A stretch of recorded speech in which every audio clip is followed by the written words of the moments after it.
Well, let's change gears a little bit. Let's talk about safety. How safe did you feel in Oxford? Very safe. I didn't. We walked everywhere at night. We would jump on the buses, and for the most part, I mean, here in the States, I feel like buses are a little scary, but so that took some getting used to. But over there, it's common. Everybody takes buses or trains, and they have cards as well that you can buy that are prepaid, and you can they slide them in to the bus, and so each time you get on, it's like a prepaid card, and you just slide it in, so you don't have to worry about having to keep carrying pounds with you or coins. So that was convenient, and you can normally find that at was it a BHS or a they'll sell those, Debenhams or they'll sell those at department stores. Yeah. Places. It just kind of depends. Mm-hmm. I think Oxford. I mean, it's a student town in a lot of ways, and so people are up at all hours. Students are up at night, and so there's generally a nightlife, particularly on the weekends. And since there's students, there's a lot of security move in and police force in the center of town. In the general middle of the town where you have the colleges and some of the main residences for students. The only time I would say there are locals, and there are actually outside of Oxford, there are some more touchy places, but there's no reason. Generally, that's not where students are. That's right. There's no reason that students would generally live there, apart from, there's really no reason they would live there apart from they're looking for a really cheap place to live off campus. Most of the time, those are local British citizens, and some of these areas are very blue collar. But for the most part, Oxford is kind of pretty safe. Yeah, it's kind of in a little bubble, and so you won't generally go into those areas that might pose a little bit more of a risk. And they're used to the students too. And they are used to the students, and sometimes that causes tension between what they call like the townies and gownies, and so because the for lack of a better word, I don't mean to be disparaging, but the townies will come in, but at night, for the nightlife, which is in Oxford, and so you'll have people that are from a very blue collar, more lower socioeconomic standing, mixing with what you'll find. Oxford is not inexpensive; it's very expensive both to live and to attend the university.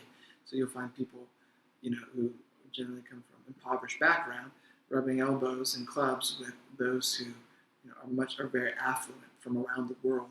And so social normities and things like that, people just they don't know. Sometimes they don't care. Sometimes they can't care because they're inebriated. But that's at night. You generally don't have any worry of that during the day. Any worry of that, if you're around the university and departments and things. I never felt unsafe or threatened. You're generally not. It's coming in and safe. off the bus. I mean, the buses get a little sketchy the later you get at night. If you're going to those areas, because we did kind of live on the outskirts. We lived in a Iffley, little town that kind of butted up against one of those areas, and so you needed to use prudence when taking the bus after a certain time. If you were going to take the bus into that area, and cabs were not that expensive either. No, would you say? And they're large. I mean, you can have 5 of your friends in one cab. And most of the time, you're not going far.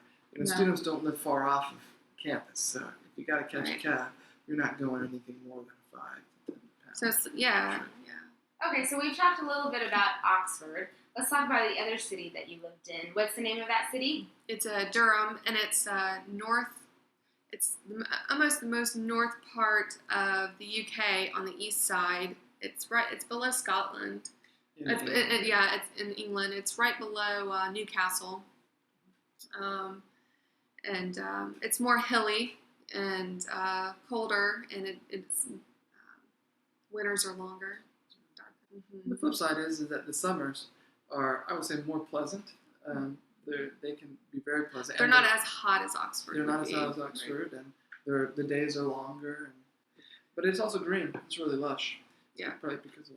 And what about the safety there?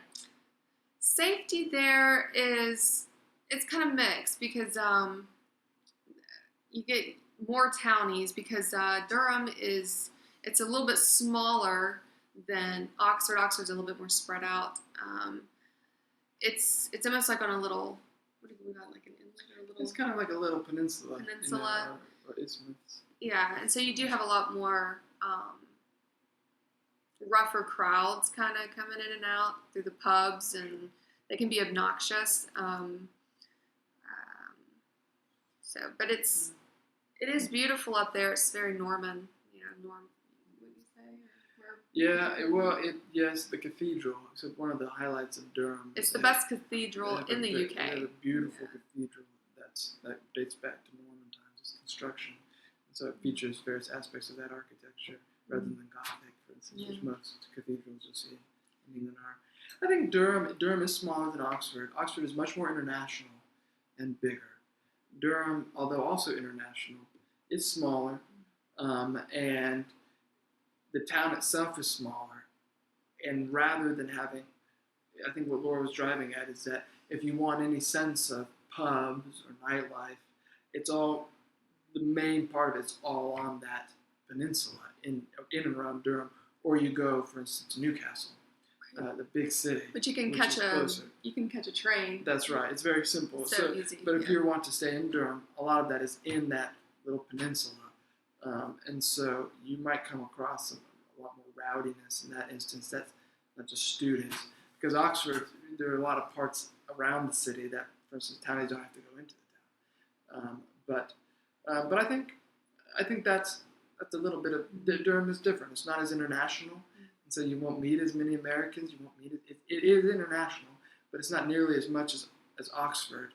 And so you'll be, around a lot more Brits, than you would be. I think you could go and you could live in Oxford and barely, engage with British people. At times you can feel that way. At times you can feel like you're not even in the UK because you're not really. People from all over the world. From people from all over the world working in every position.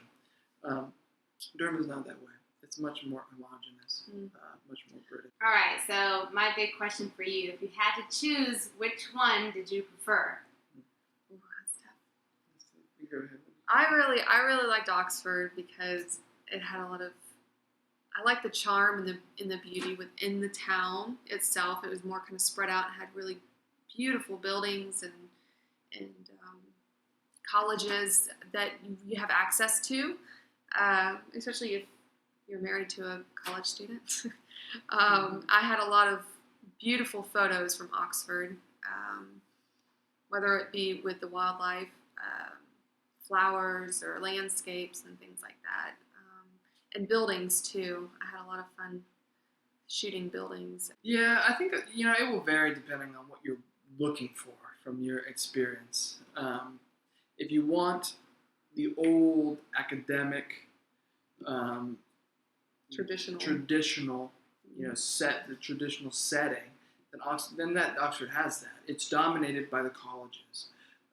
So it's not, when you're in the middle of town, it's not very green. There's a college in every block, and there are academics everywhere. And that's what people are doing there. They come there either for tourism or they come there for some way to be a part of that university. And I found that at times, particularly the tourism, it's a tourist machine. I mean, people are coming there from all over the world. And in the summers in particular, you get exchange students coming from all over the world. And we weren't in that stage of life. And so we were in a different stage of life where we were married and more settled. And so I found that to be off-putting at times. Just all the movement in and around it, just from people all over. But the academic setting is excellent. I did like Durham better because I felt Durham was smaller. Just the layout of it was beautiful. It's the city, the little peninsula is kind of like an outcrop. It's like a hill on which they built a castle and a cathedral as defense against the Vikings. It's beautiful, and all around everything's surrounded is hilly and green and lush, and you get a lot of farm. That's right. If you have a car. I think it's good to have a car. It's better, yeah. There, if you're willing to explore more, I think you can really get a much better experience of British life. You get to know more Brits, which you might not want, but and so I think you can really use that as a staging point to see really some of the most beautiful parts of the country. Right. Because I think that, for me, that's what I most wanted about my experience in England, was kind of the countryside, traditional towns and little villages. Okay, well, to sum things up, why don't each of you give me one pro and one con of living in England? Laura, we'll start with you. One pro. We felt like we were always on vacation because it was so different. The buildings were beautiful. So we really did enjoy that, just it being so different, so old, and so much history. The con would be, it was expensive. It was really expensive. Yeah, I think mine are pretty similar in terms of. Maybe I'll start with the con. Yeah, it's expensive. That's what I would say. If you're going there, you want to work at a British job. I think that makes best sense. If you plan to be there for any stage of time, the best thing that you want to be paid in pounds. You want what you do to be British, because that's how you'll make the most money. That's how if you buy British stuff, you'll save the most money. Go there to live as a British person would in many ways, by earning a British wage and frequenting British places and buying British merchandise. In terms of pro, it's just nice to experience kind of a different type of life. It's slower, a little more reflective, and for me, I really like the natural beauty of England. It's different than the United States.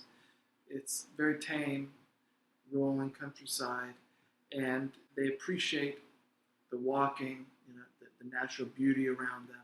Having access to the towns and the villages and the British countryside, I think that's one of the best things you can do, whether you're in England, Wales, Scotland, or Ireland, Northern Ireland. And you can walk anywhere.